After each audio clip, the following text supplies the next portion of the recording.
우리가 아모스서 이제 마지막 결론 부분을 읽었는데 이 아모스서의 결론 부분을 함께 나누도록 하겠습니다. 아모스 선지서는 진보적인 교회와 목회자들이 많이 인용을 하고 설교를 했습니다. 사회 정의를 이루어야 된다라고 말하면서 이 시대의 시스템도 바꾸고 그리고 혁명 같은 것도 좀 일으키고 하면서 사회 정의를, 사회 공의를 이루어야 된다라는 메시지를 전할 때 이 아모스 선지자를 많이 인용하곤 했습니다. 그런데 여기서 하나님이 말하고 있는 하나님의 공의를 사회적 공의로만 생각하고 있다고 한다면 그것은 성경을 반쪽만 읽은 겁니다. 사실 여기서 말하고 있는 하나님의 공의는 사회적 정의도 포함되어 있기는 합니다. 이스라엘 당시의 상황이 부패가 있었고 경제적 불평등이 있었고 사회적인 여러 가지 부조리가 많이 있었던 것이 사실입니다. 그래서 아모스 선지자는 그것을 보고 하나님의 공의가 회복되어야 된다라고 말씀하고 있는데 이 아모스가 이야기하고 있는 하나님의 공의는 진보적인 목회자들과 교회가 얘기하고 있는 사회 정의하고는 조금 다른 면이 있습니다. 그것이 무엇이냐면 하나님의 공의는 하나님의 창조 질서 속에서 그 하나님의 주권과 다스림이 나타나는 방식이 공의라는 것입니다. 그래서 그 공의를 통해서 하나님의 주권과 하나님의 다스림이 나타나고 드러나는 것, 그게 바로 하나님의 공의입니다. 그냥 우리가 사회적인 어떤 공의를 이루어가는 거, 그거는 반쪽짜리인 것입니다. 그거 이상을 넘어서 하나님의 다스림이 나타나고 하나님의 주권이 선포되는 것, 그러기 위해서 하나님의 백성들이 이 땅에서 그 하나님의 공의대로 살아가고 그 하나님의 공의를 드러내는 것, 그것이 하나님의 뜻이다라고 말하는 것이 아모스 선지서입니다. 그렇기 때문에 복음적이고 성경적인 교회도 이 아모스를 읽어야 되는 거예요. 이 아모스 선지서를 통해서 우리가 도전을 받아야 되는 것이고 아모스 선지서를 통해서 우리의 삶이 다시 돌이켜지고 회복돼야 되는 것이고 우리의 삶을 통해서 하나님의 주권과 하나님의 다스림이 다시 나타나야 될 줄 믿습니다. 오늘 아모스서 마지막 결론 부분을 읽었는데 전체적인 이야기를 한번 제가 말씀을 드리겠습니다. 먼저 아모스 선지자가 왜 이 예언서를 기록할 수밖에 없었는가를 말씀드리도록 하겠습니다.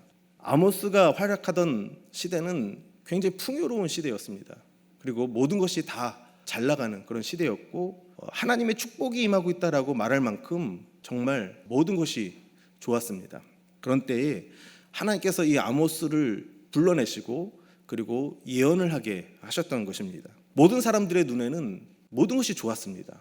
이것이 하나님의 축복이구나, 이것이 하나님께서 우리에게 주신 평안이구나 라고 말하고 있을 때 하나님은 아모스 선지자의 눈에 무엇을 주셨냐면 그 축복과 풍요 속에 있는 하나님의 재앙과 심판이 무엇인지를 보게 하신 것입니다.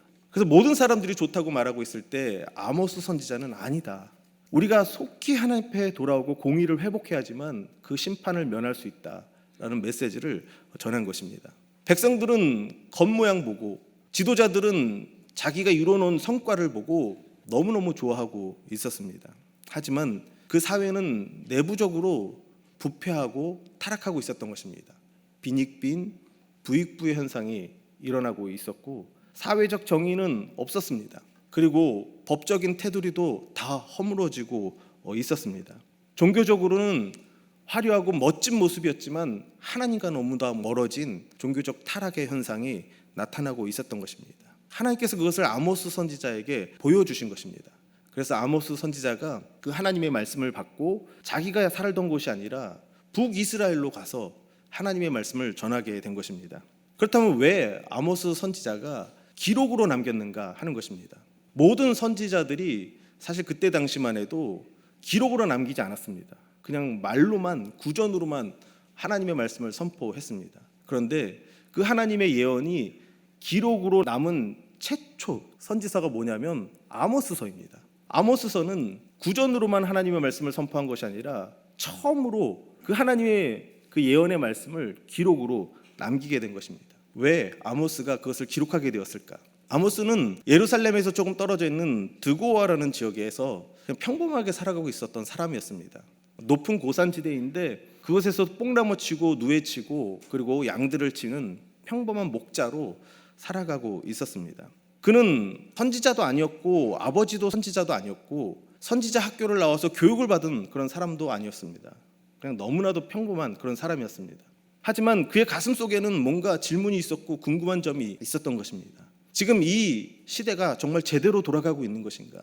정말 하나님의 공의와 하나님의 다스림이 정말 이 땅 가운데 있는 것인가? 하는 그런 퀘스천과 질문을 가지고 분명히 있었을 것입니다. 어떻게 하면 이 땅 가운데 하나님의 다스림이 임할 것인가? 어떻게 하면 하나님의 공의가 이 땅 가운데 이루어지고 성취될 것인가? 어떻게 하면 이 삐뚤어져 가고 있는 이 나라를 다시 잡을 수 있을까? 아마 그런 생각을 하고 있었던 것이 아닌가, 그런 생각을 합니다. 그때 이 아모스에게 하나님의 말씀이 임하게 되었고, 그 하나님의 말씀을 자기가 있는 땅이 아니라 북이스라엘로 가서 베델이라는 곳에 가서 말씀을 전하게 한 것입니다. 베델은 당시 북이스라엘의 종교적인 중심지요, 그리고 정치의 중심지였습니다. 지도자들이 있었고 그리고 제사장들이 그곳에 있었습니다. 아모스 선지자는 그곳에 가서 왕에게 하나님의 말씀을 선포했고, 지도자들에게, 제사장들에게 하나님의 말씀을 증거했습니다.